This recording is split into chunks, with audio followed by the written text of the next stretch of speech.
세상을 연결하는 뉴스 브릿지입니다. 그 이름만으로도 우리나라의 근현대사를 상징적으로 압축하고 있는 문단의 거장, 이 소설가 황석영 씨가 새로운 작품으로 돌아왔습니다. 이번에는 민족의 옛 이야기를 줄인 민담집인데 이 등단 61년 만에 처음으로 어린이 독자를 위해 쓴 책이어서 그 의미를 더하고 있습니다. 어떤 작품인지 직접 들어보겠습니다. 선생님 어서 오세요. 네, 반갑습니다. 예, 이 등단 61년 만에 처음으로 어린이를 위한 책, 그것도 이 옛 이야기를 모은 민담집을 내셨습니다. 어떤 이유에서 이렇게 결정하셨습니까? 예, 제가 이제 80이 넘어서 할아버지거든요. 명실공히 할아버지가 됐는데. 네. 그 어렸을 때 생각을 해보면 할아버지하고 이제 화롯불가에서 이렇게 군밤 구우면서 옛날 얘기 해주던 거, 또 뭐 할머니 무릎을 베고 멍석에 누워서 이제 별 보면서 옛날 얘기 하던 거, 이런 생각이 나는데 이제 그런 시대가 아니잖아요. 그래서 요새는 또 아이들한테 부모님들이 책을 읽어줘요. 네. 그래서 옛날에 그런 얘기하던 방식으로 책을 읽어줬으면 좋겠다. 그런 책을 내가 직접 해주진 못하지만 책을 써서 새로운 어린 독자들에게 좀 남겨놓고 싶다 하는 생각이었습니다. 네. 그러면 우리 이 민담의 어떤 특징이나 매력은 어디서 찾을 수 있을까요? 글쎄요, 그 서구의 동화나 민담 전설을 보면은 대개는 이제 왕자니 공주니 뭐 귀족들이니 그래서 왕후장상들의 얘기가 주로 많이 나오는데, 네. 우리의 경우에는 그게 아마 사랑방이나 일하는 사람들의 이런 방에서 노동하는 틈틈이 얘기를 하고 그래서 그런지 무슨 등장인물도 소음장사, 나무꾼, 뱃사공 뭐 이런 보통 계급이 낮은 계층의 백성들 얘기가 많이 나옵니다. 네. 그리고 이제 뭐냐면 그 희노애락을 표현하는 데 있어서도 매 고비마다 유머가 들어가 가지고 풍자해악이 늘 끼어 있어요. 그래서 이야기가 말하자면 재미도 있으려니와 순하다고 그럴까? 네. 사실 서구의 동화의 경우에는 백설공주의 경우나 이런 것들을 보더라도 굉장히 잔혹한 부분들이 들어 있거든요. 그러니까 물론 우리도 부분적으로는 그렇지만 대부분은 열려 있고 말하자면 순화되어 있다, 이렇게 얘기할 수 있겠네요. 네. 내년까지 50권 시리즈로 모두 150편의 이야기가 담길 예정입니다. 다니면 선생님께서 선정하신 민담 가운데서 특히 마음에 깊이 남은 이야기가 있을까요? 예, 글쎄 재미있는 거는 동서양의 얘기들을 이렇게 우리가 보면은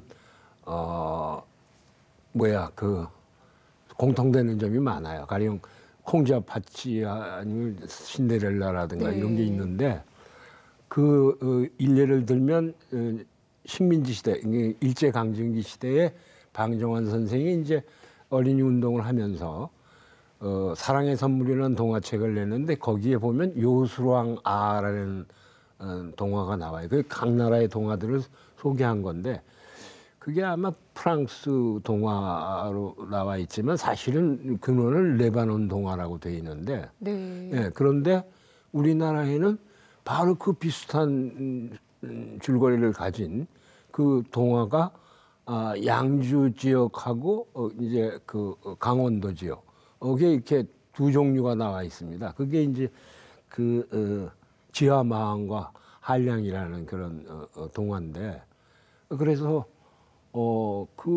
그게 너무 스토리가 비슷해서 한편으로는 이게 일제강점기 시대에 그 동화가 뒤늦게 정착된 건지 아니면 신데렐라나 콩쥐팥쥐처럼 그 전서부터 그런 공통점이 있었는지, 네. 뭐 그런 의미를 가지고 있습니다. 예. 네, 그렇군요. 그다음에 이 아이들에게 민담을 들려줘야 하는 이유는 뭐라고 보십니까?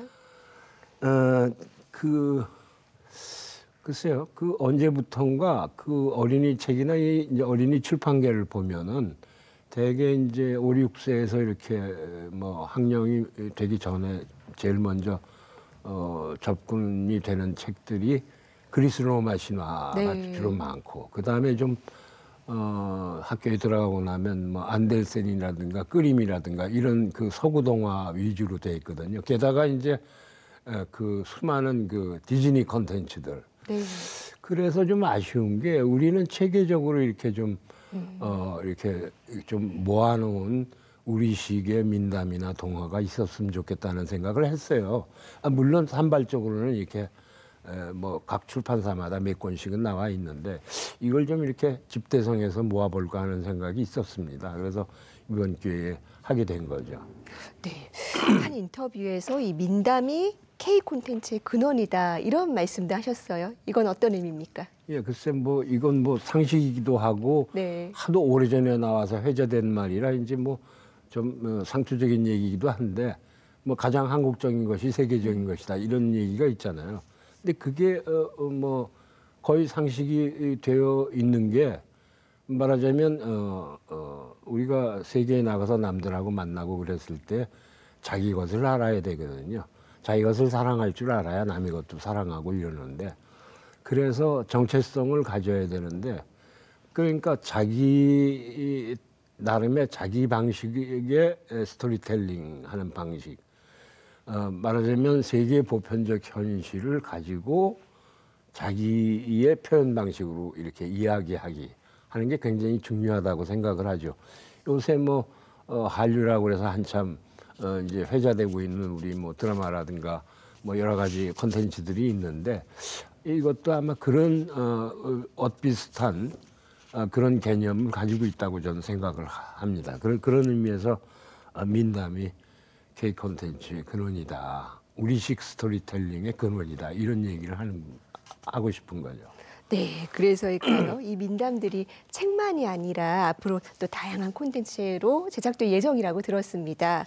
구체적인 내용을 좀 소개해 주실 수 있을까요? 예, 그래서 이게 제가 이제 그 해외의 에이전트 회사를 한 3군데를 이제 파리하고 런던하고 뉴욕하고 이제 3군데 회사하고 거래를 하는데 그쪽에서도 얘기가 지금 코리아 콘텐츠에 대해서 굉장히 관심이 많으니까 그 어린이 민담, 어린이가 읽을 수 있는 민담에 대해서 굉장히 관심이 있다. 그런데 이거를 그냥 책으로도 나갈 뿐만 아니라 애니메이션이나 또는 웹툰이나 이런 것들로 제작을 같이 해서 이렇게 나갈 방법이 어떻겠느냐 해서 지금 이 출판사에서 미디어 회사를 따로 내가지고 네. 지금 준비 중에 있습니다.